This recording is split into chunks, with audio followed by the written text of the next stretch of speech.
Bonjour à tous.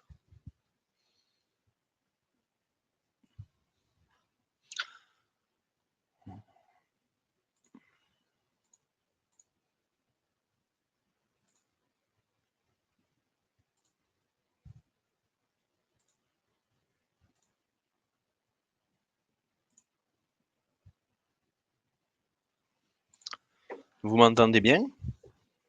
Je veux bien que vous me le confirmiez dans la barre de chat si tout est OK pour vous, niveau donc partage de l'écran et son.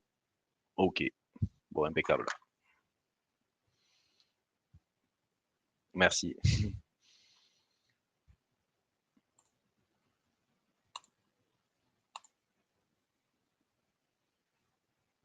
Bon, on va commencer. Il est 13h30. Donc, ravi d'être avec vous sur ce webinar. Donc, les 7 choses à savoir lorsque je suis employeur. Ça va être plutôt un webinar destiné donc si pour vous en tant qu'employeur ou futur employeur, soit vous venez, ça va être vraiment synthétique. Donc, rappeler les principales obligations liées à la partie sociale à l'embauche d'un premier salarié. Voilà, ou vous donner également quelques pistes de réflexion si vous êtes en pleine réflexion sur l'embauche d'un éventuel salarié. Alors, ça va se décomposer de cette façon. Donc, dans un premier temps, on va voir ensemble donc les affichages et les registres obligatoires à tenir en interne, les différents contrats employeurs, les contrats sociaux que vous allez devoir ouvrir lors de l'embauche d'un premier salarié, les formalités à établir lors de l'embauche d'un salarié, la durée du travail légal, les différentes ruptures du contrat de travail, les échéances à retenir, notamment en termes de cotisation, et on pourra finir par les avantages sociaux pour vos salariés. Qu'est-ce que vous pouvez mettre en place pour optimiser en quelque sorte votre masse salariale et fidéliser également vos salariés? Alors, tout d'abord, donc vous, si vous réfléchissez à embaucher un premier salarié ou que vous l'avez embauché, donc il va falloir déterminer la convention collective applicable à votre entreprise. La convention collective, c'est un accord écrit donc entre, les organisations syndicales des salariés et les organisations syndicales des employeurs qui viennent prévoir donc des, hem, des dispositions, au-delà du code du travail. Donc la convention collective, elle se détermine en fonction de l'activité principalement exercée par votre entreprise. C'est, souvent donc c'est l'activité que vous avez déclarée auprès du greffe et qui figure sur votre CABIS. Donc en fonction de cette activité, vous allez relever, donc que vous avez inscrite, vous allez le relever d'une branche d'activité et cette branche d'activité aura déterminé donc des conventions collectives applicables. Cette convention collective, donc, comme je disais, ça précise donc des dispositions supralégales, alors notamment en matière de période d'essai, en cas de rupture du contrat de travail, des délais de préavis, de prévenance. Ça peut également préciser des dispositions relatives aux jours fériés. Voilà, et souvent il y a également donc une grille de salaire minimum en fonction d'une classification définie. Les salariés doivent être informés de l'existence de cette convention collective.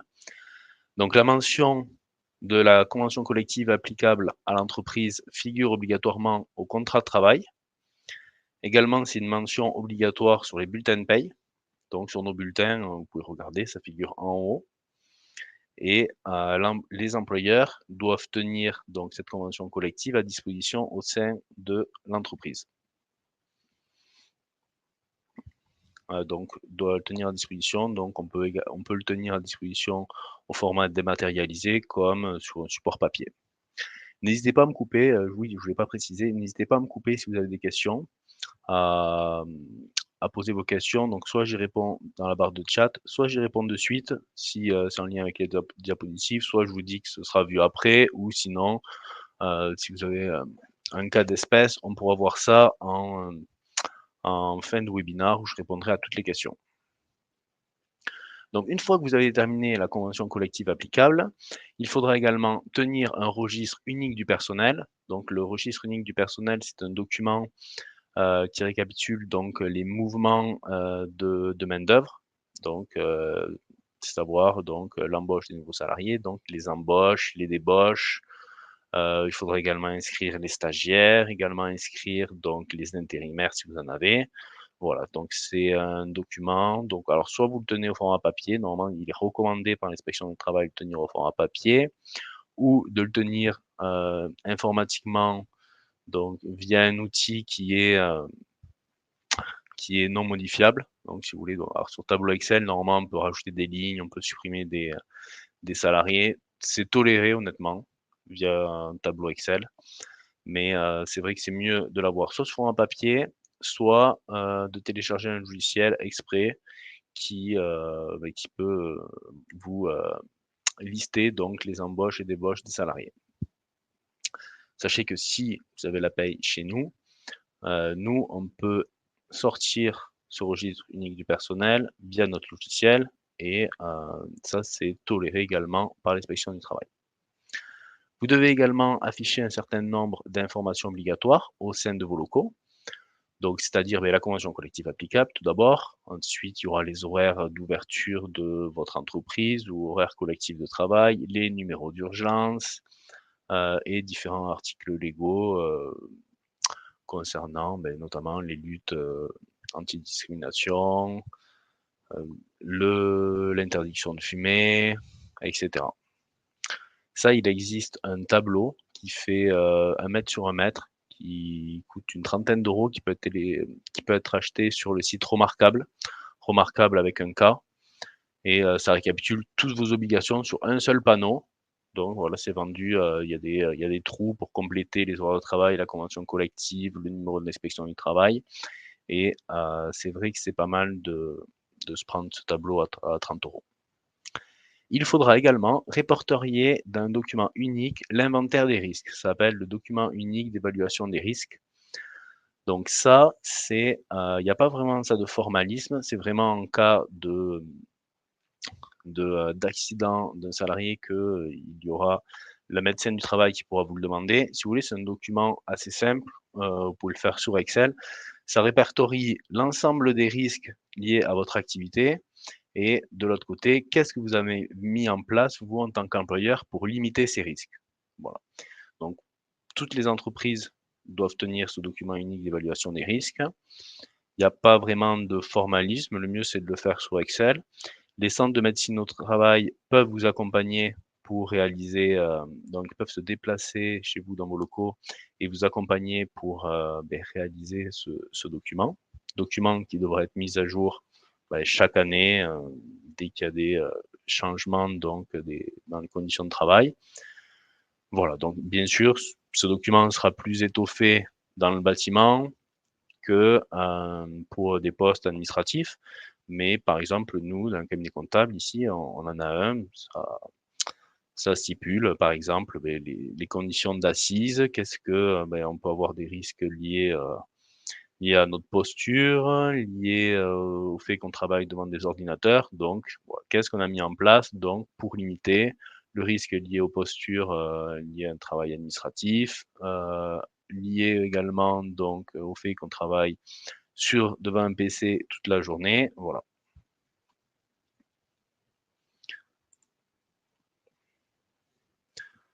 Donc, également, il faudra donc voilà, ça c'est vraiment les premières démarches, là on rentre dans les cotisations. Donc imaginons, vous avez lancé vos premières recherches pour, trouver un candidat, pour trouver un salarié, vous l'avez sélectionné. Il va vous falloir, vous en tant qu'employeur, dans un premier temps, vous allez devoir ouvrir des contrats auprès des organismes sociaux. Il y aura principalement donc 4 contrats obligatoires à ouvrir, donc ce sont les 4 premiers, l'URSSAF, la retraite complémentaire à Agirc Arrco, un contrat frais de santé, donc mutuelle, et un contrat prévoyance. Donc ces 4 contrats, il faudra obligatoirement, vous en tant qu'employeur, ouvrir des contrats collectifs au nom de l'entreprise. Donc pour l'URSSAF, une bonne partie des cotisations. Donc l'URSSAF sera relativement simple, ce sera l'URSSAF de votre région. Donc il faudra leur déclarer que vous embauchez un premier salarié pour qu'ils activent votre compte employeur URSSAF. Une deuxième bonne partie des cotisations, ce sera le contrat retraite complémentaire Arco-Agirc. Donc ça, c'est relativement simple également parce que c'est une caisse qui est désignée géographiquement en fonction de votre activité. Donc vous n'allez pas avoir le choix d'ouvrir ce contrat auprès de plusieurs organismes. Il y en aura forcément un qui sera désigné par votre branche d'activité et sinon en fonction du lieu géographique. Ça, c'est relativement simple aussi. Et il faudra ouvrir un contrat également frais de santé. Donc frais de santé, c'est mutuel. Donc comme vous le savez sûrement, donc en France, depuis 2019, toutes les entreprises doivent ouvrir un contrat mutuel et proposer le rattachement sur celui-ci à ses salariés. Les salariés pourront cependant donc demander à en être dispensés s'ils rentrent dans un cas de dispense légale. Mais vous, en tant qu'employeur, pour respecter cette obligation, vous êtes obligé d'ouvrir un contrat mutuel, de proposer l'affiliation sur celui-ci à vos salariés en leur remettant une notice des garanties. Et si eux souhaitent ne pas y être affiliés, ce sera à eux de vous le notifier par écrit, comme quoi ils rentrent dans un cas de dispense et qu'ils ne souhaitent pas en bénéficier. Et ensuite, il y aura un quatrième contrat à ouvrir, c'est le contrat prévoyance. Donc ça, les cotisations prévoyance par rapport à l'URSSAF, la retraite, c'est vraiment minime, mais ça reste une obligation. Donc prévoyance, ce sont les risques invalidité, incapacité et au-delà, en complément des garanties de la CPM en cas d'accident de la vie. Donc ça, c'est vraiment obligatoire parce qu'en cas de, bon, si on prend le pire des cas, en cas de décès d'un salarié, par exemple, les ayants droit du salarié pourraient se retourner donc contre l'entreprise, donc s'il n'y a pas de contrat de prévoyance ouvert, et vous demander à vous, en tant qu'employeur, de vous substituer au régime de prévoyance pour afin d'indemniser les ayants droit. Donc ça, c'est vraiment très important à ne pas négliger. Et ensuite, donc les 3 autres organismes qui sont cités, donc la MSA, Mutualité sociale agricole, la Caisse des congés du bâtiment et la Caisse des congés du spectacle. Donc ça, c'est vraiment en fonction donc de votre branche d'activité. MSA, donc c'est pour tout ce qui est agricole. Donc au final, MSA, c'est à la place de l'URSSAF. Si vous relevez une activité qui est agricole, vous n'allez pas cotiser à l'URSSAF, mais vous allez cotiser à la MSA. Ensuite, il y a la caisse des congés du bâtiment. Donc, dans le bâtiment, c'est un peu particulier. Les congés payés donc sont pas indemnisés par les employeurs, mais direct par la caisse des congés du bâtiment. C'est-à-dire que si vous êtes employeur dans le bâtiment, vous cotisez à cette caisse des congés du bâtiment, mais quand les salariés sont en congé, vous ne les payez pas, ils sont directement indemnisés par cette caisse à laquelle vous cotisez. Voilà, c'est vraiment lié à la branche du BTP. Et la caisse des congés spectacles, idem que la caisse des congés du bâtiment, ça gère, donc ça indemnise, vous cotisez en tant qu'employeur, et c'est la caisse des congés spectacles qui indemnise vos salariés quand ils sont en congé.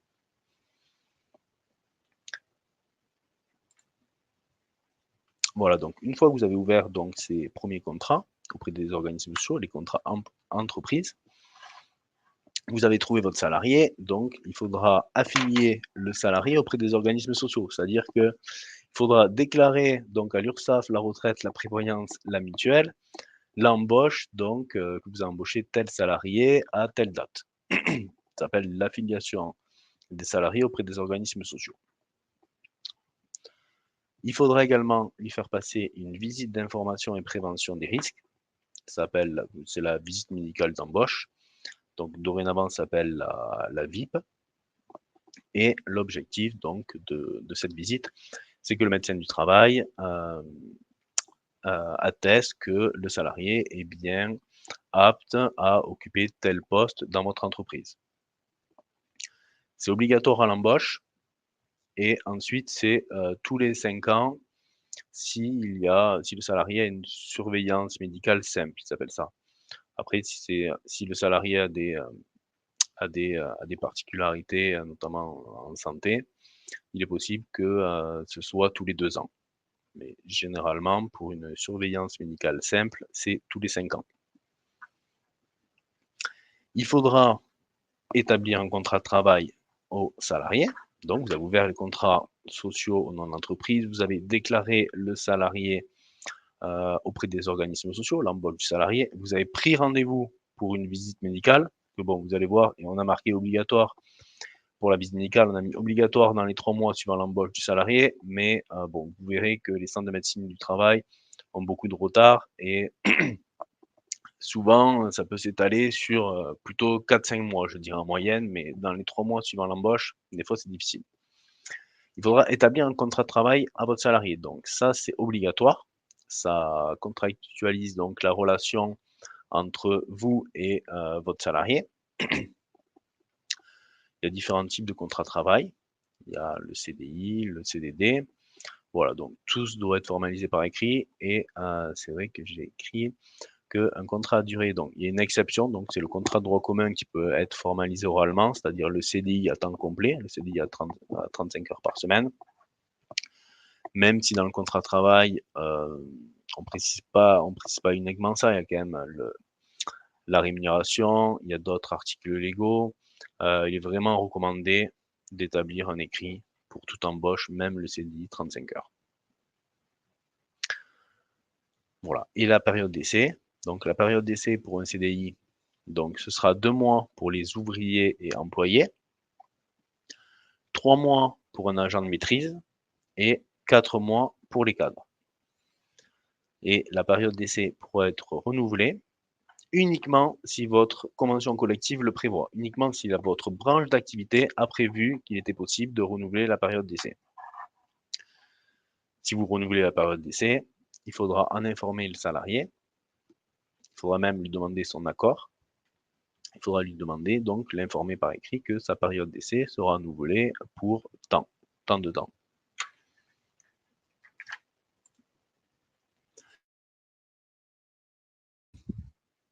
La durée du travail. Donc la durée du travail à temps complet. Donc la durée du travail à temps complet, donc en France, la durée du travail pour un temps complet est de 35 heures.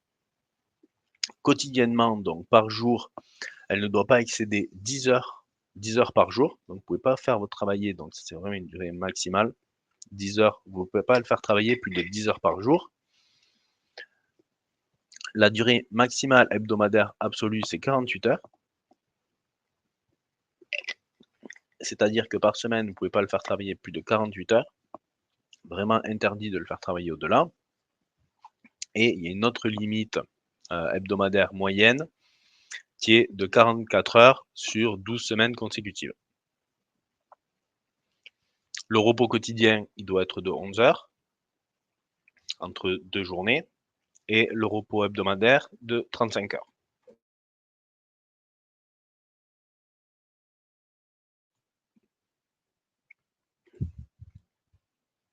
La rupture du contrat de travail. Lors du départ du salarié, vous allez devoir lui remettre un certificat de travail qui récapitule donc ses dates d'embauche et date de sortie, un solde de tout compte et son attestation Pôle emploi. 3 documents obligatoires, notamment l'attestation Pôle emploi, parce que donc l'attestation Pôle emploi, il en aura besoin pour demander à être indemnisé auprès des services de Pôle emploi. Et bien sûr, comme il sort, on l'inscrit dans le registre unique du personnel. Les conditions de rupture.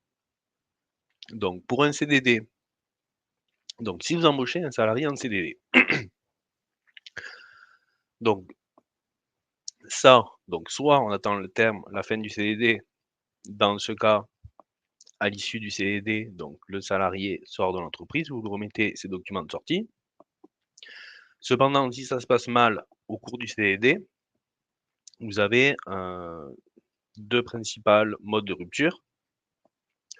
Donc soit la rupture d'un commun accord à l'amiable, vous entendez avec le salarié pour rompre le CDD de façon anticipée à l'amiable, c'est le plus simple.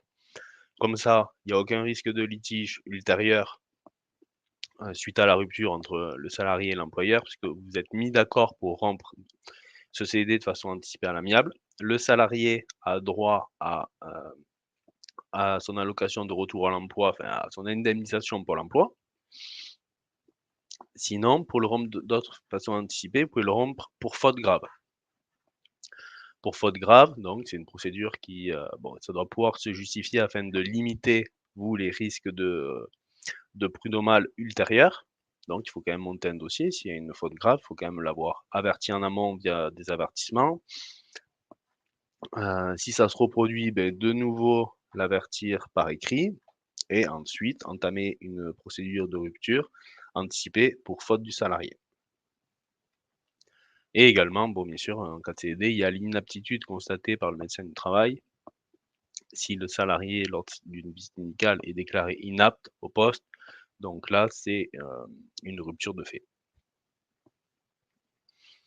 Ensuite, il y a le CDI. Donc les conditions de rupture, donc alors il y a la démission. La démission, bien sûr, qui ne donne pas le droit à indemnisation par Pôle emploi. Il y a la rupture conventionnelle. La rupture conventionnelle, c'est la rupture à l'amiable qui ouvre droit donc à indemnisation pour l'emploi. Et ensuite, il y a le licenciement. Licenciement, donc motif économique, pour faute ou pour inaptitude. Il n'y a pas de bon contrat à choisir. Enfin, si vous réfléchissez à embaucher un salarié, quel type de contrat je vais mettre en place.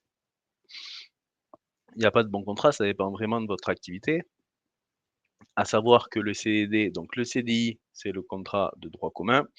Le CDD, c'est une exception. Si vous embauchez un salarié en CDD, il va vous falloir donc justifier le fait que vous embauchez un salarié en CDD et pas en CDI. C'est-à-dire pourquoi recourir au CDD alors que le contrat de droit commun, c'est le CDI. Donc le CDD, il faut le motiver par un motif temporaire. Enfin, qu'est-ce qui peut se passer? Pourquoi vous utilisez CDD au lieu du CDI? Donc souvent, c'est un motif temporaire, le développement donc de votre activité, notamment quand c'est l'embauche d'un premier salarié, le lancement d'une nouvelle mission, et cetera. En sachant que la période d'essai, en cas de CDD, la période d'essai est plus courte. Est plus courte, elle est limitée, à 30 jours, si le CDD, est conclu pour une durée supérieure à 6 mois. Ça peut être moins et le CDI donc, comme on a vu tout à l'heure, souvent pour un non-cadre, c'est 2 mois. En plus, la période d'essai, elle peut être renouvelée par la convention collective. Donc des fois, il vaut même mieux embaucher quand même quelqu'un en CDI. Si vous êtes, pas sûr, si vous n'êtes pas sûr du salarié, beaucoup d'employeurs se disent: «Je vais le prendre en CDD, si ça se passe bien, je transformerai son contrat en CDD».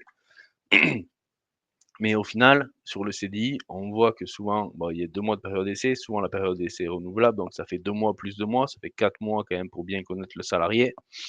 Donc autant partir de suite sur un CDI, la période d'essai est plus longue et voilà, c'est mieux.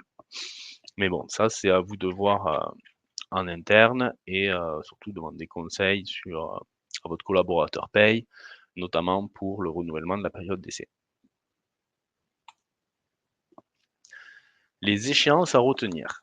Donc ça, on parle en termes de cotisation. URSSAF, retraite, prévoyance, mutuelle et le fisc. Tout à fait. Alors comment ça se passe chez nous ou comment ça se passe dans un cabinet comptable ou d'un prestataire paye? Donc en tant qu'employeur, vous avez ouvert les contrats auprès des organismes sociaux, URSSAF, retraite, prévoyance, mutuelle. Vous avez trouvé votre salarié, donc vous l'avez établi un contrat de travail, vous l'avez déclaré auprès des organismes sociaux, vous avez pris rendez-vous pour sa visite médicale d'embauche. Vers le 25, en tant qu'employeur, vous êtes dans l'obligation de payer votre salarié en fin de mois. Donc vers le 25 du mois, avant la fin du mois, vous avez anticipé, vous avez communiqué à votre collaborateur paye les éléments à prendre en compte pour établir le bulletin de paye, donc tout ce qui peut se passer chez vous sur un mois considéré, les absences, les congés, les heures sup, les primes, et cetera. On va vous préparer, le bulletin de paye de votre salarié. Ce sera à vous, en tant qu'employeur, d'effectuer le virement de son net à payer.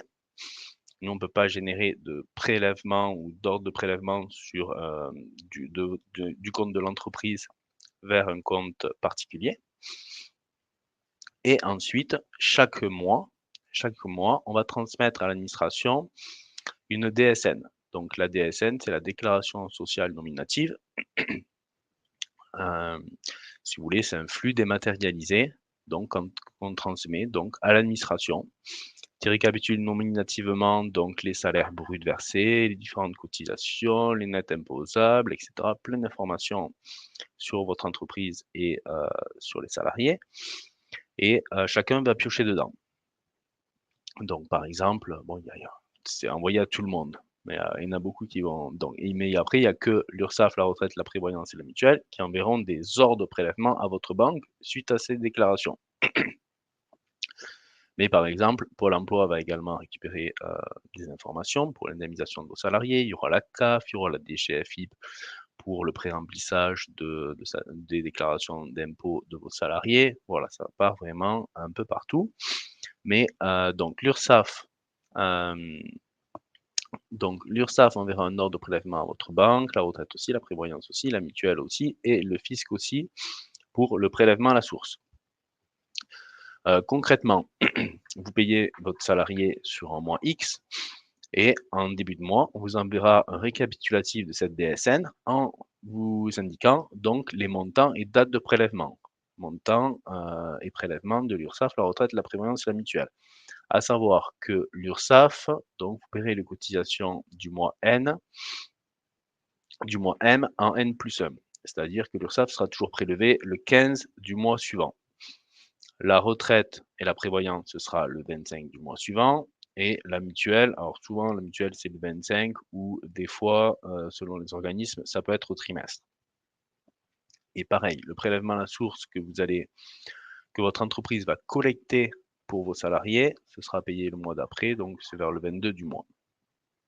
Donc il y a toujours ce petit décalage pour payer les cotisations. Voilà, donc pour le mois de septembre, par exemple, la paye de septembre, l'URSSAF donc a été prélevée donc le 15 octobre et la retraite, donc ça va venir, on est le 25 aujourd'hui, donc ce sera aujourd'hui ou demain, donc ça dépend des banques. Tout ce que vous allez payer en décalé est précompté sur le bulletin de paye. C'est-à-dire qu'on précompte les charges aussi bien salariales que patronales. Et en bas à droite de votre bulletin, donc du moins sur les nôtres, après ça y est sur tous les bulletins, il y a une case coût global qui vous indique de façon précise le fait de verser tant net à mon salarié, combien ça coûte à mon entreprise. Toutes charges confondues que vous allez payer en décalé. Voilà, donc j'espère que ça c'est clair, les cotisations. Et bien entendu, les cotisations sont assujetties par rapport à la masse salariale brute que vous versez à vos salariés. C'est, heu, c'est proportionnel si vous voulez. Si vous prenez quelqu'un à temps partiel et quelqu'un à temps complet au même salaire, vous allez doubler les cotisations URSSAF, retraite, prévoyance.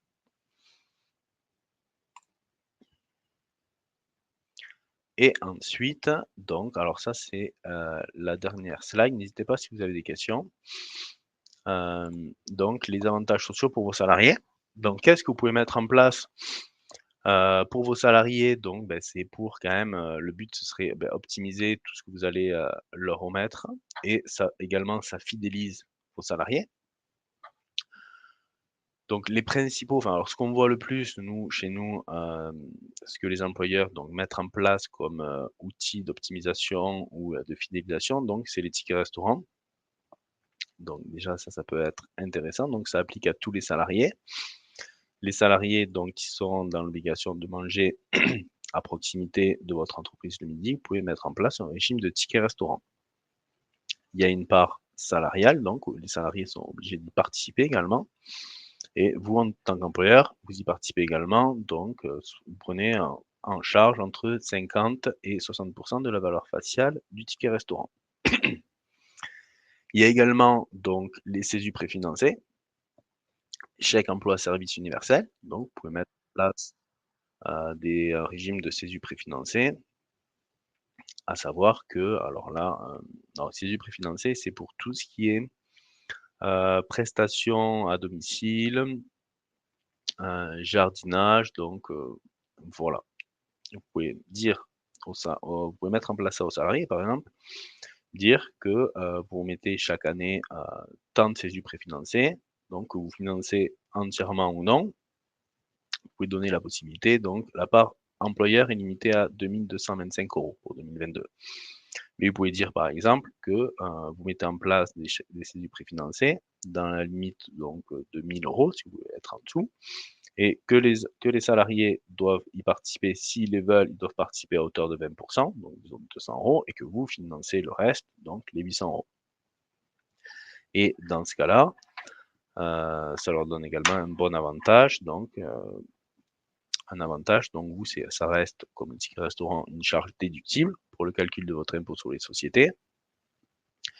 Et pour les salariés, donc c'est non soumis à cotisation sociale et c'est net d'impôt sur le revenu.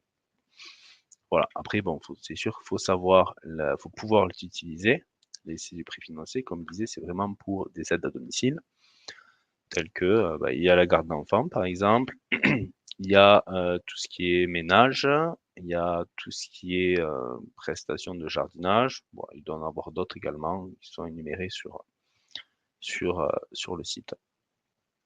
Il y a également donc les dispositifs d'épargne salariale, donc ça qui peuvent être très intéressants également. Donc le plan d'épargne entreprise, donc ça se duplique, donc il y a plusieurs types de plans d'épargne. Il y a également le plan d'épargne retraite, le PER, et ça vous pouvez donner la possibilité aux salariés, donc si vous ouvrez un plan d'épargne, donc de leur dire que d'abonder, ça s'appelle d'abonder, ça veut dire que vous en tant qu'employeur, vous leur faites des versements sur ce plan d'épargne entreprise qui au final est nominatif pour eux. C'est un plan d'épargne, donc le salarié est rattaché au plan d'épargne de l'entreprise, mais il a vraiment un plan à lui. Donc ça aussi c'est possible, il n'y a pas de charge sociale dessus. Et vous avez également la possibilité de mettre en place un accord d'intéressement et participation.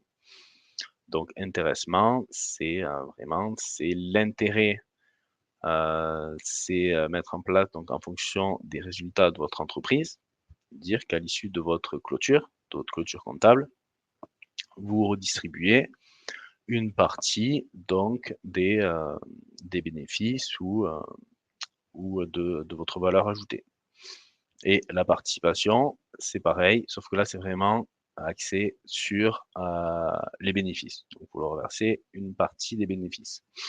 L'intéressement, si vous voulez, même si vous ne faites pas forcément un bénéfice, vous pouvez quand même leur reverser une partie de l'intéressement. Et ensuite, il y a les chèques cadeaux également. Les chèques cadeaux, donc, pour certains événements dans l'année, il y a 11 événements dans l'année, tels que Noël, la Saint-Nicolas, la rentrée scolaire, Sainte-Catherine, ou pour des événements exceptionnels tels que le mariage, le Pâques, une naissance, vous pouvez remettre à vos salariés des chèques cadeaux. Donc par exemple, pour Noël, vous pouvez décider de remettre à vos salariés des chèques cadeaux, donc qui sont exonérés de cotisations et qui sont une charge déductible également pour votre société, dans la limite de 170 € et quelques par salarié et par événement dans l'année. Donc ça, c'est relativement simple. Vous achetez des chèques cadeaux, donc par exemple sur la Fnac, et dans la limite légale d'exonération, vous les remettez à vos salariés, vous leur faites signer une feuille de démarchement comme ils sont bien reçus, et c'est une charge qui est déductible, il n'y a pas de charge sociale pour vous, et pour eux, c'est exonéré d'impôt sur le revenu. Voilà. Alors, je vois que Monsieur Dassé me pose une question. Y a-t-il une ancienneté minimum pour la mise en place du PE? Non, il n'y a pas vraiment donc d'ancienneté. Non, il n'y a pas d'ancienneté, mis à part que vous pouvez donc, alors pour l'entreprise, il n'y a aucune ancienneté, mais après, pour les salariés, vous pouvez dire que vous abondez uniquement pour les salariés qui ont, par exemple, 3 mois de présence à la date de versement. Mais vous pouvez pas mettre vous pouvez pas conditionner le versement de l'employeur sur le PE à une ancienneté supérieure à 3 mois. Voilà. Voilà, donc ça sont les principaux avantages, à savoir que vous pouvez garder en tête que, donc suite à la loi spéciale pouvoir d'achat qui a été, votée cet été, le gouvernement donne la possibilité aux employeurs de verser donc, la PPV, de prime de partage de la valeur. Donc anciennement, c'était la prime Macron, c'était la prime spéciale, pouvoir d'achat. Donc maintenant, c'est la prime de partage de valeur. Donc l'administration donc donne la possibilité aux employeurs de verser cette PPV, c'est-à-dire de verser à ses salariés une prime exonérée de cotisations sociales pour vous, pour l'employeur. Donc vous payez pas, il n'y a pas de charge sociale, aussi bien salariale que patronale. Vous versez 1 000 à votre salarié, le salarié a 1 000 et pour vous, en tant qu'employeur, ça vous coûte 1 000. Donc cette, PPV, donc elle est limitée, donc elle est limitée à 3 000 €, 3 000 € par salarié ou 6 000 € par salarié si vous avez mis en place un accord d'intéressement. Donc voilà, l'administration essaye d'inciter le plus possible les employeurs à mettre en place des accords d'intéressement. Donc ça, c'est à garder en tête parce que c'est très avantageux donc et le salarié ne paye pas d'impôt sur le revenu sur cette prime, sur cette PPV. Voilà, donc si vous êtes, déjà client de Ça compte pour moi, beh, n'hésitez pas à vous rapprocher donc de votre collaborateur paye pour en discuter de vive voix, tout en sachant que tout ça c'est, on a l'habitude et on peut vous accompagner, dans la mise en place donc de ces outils d'optimisation. Et après donc si vous réfléchissez, si vous êtes client en comptabilité, que vous réfléchissez à embaucher un premier salarié, n'hésitez pas à appeler votre comptable pour qu'il vous bascule sur le service social. Comme ça, on pourra vraiment, étudier donc, votre projet de façon personnalisée et notamment déterminer en fonction du profil que vous réfléchissez à embaucher, un coût pour votre entreprise, un coût de charge sociale. Voilà, bon, si vous voulez regarder des coûts, vous pouvez aller voir sur, il y a le simulateur du ministère du Travail qui est, assez bien fait. Donc vous tapez, un nombre d'heures, une rémunération donc brute, nette ou même un coût global et il vous détaille les 3 montants les plus importants, c'est-à-dire le brut, le net à payer avant prélèvement à la source, donc pour votre salarié et le coût global pour votre entreprise. C'est bon, juste à savoir que c'est un peu minoré quand même leur outil parce qu'ils prennent pas en compte les contrats prévoyance et mutuelle et comme on a dit tout à l'heure, la prévoyance, c'est minime en termes de cotisation et un contrat mutuel basique, il faut vous dire que ça approximativement, c'est, 50 € par mois par salarié. Voilà, mais déjà pour vous donner une idée, vous pouvez regarder ce simulateur donc sur le ministère du Travail. C'est le même d'ailleurs que sur Service Public, donc vous pouvez vous exercer là-dessus. Voilà, donc je ne sais pas si vous avez des questions, si vous voulez qu'on aborde, d'autres thèmes? Dites-moi. C'est bon pour vous?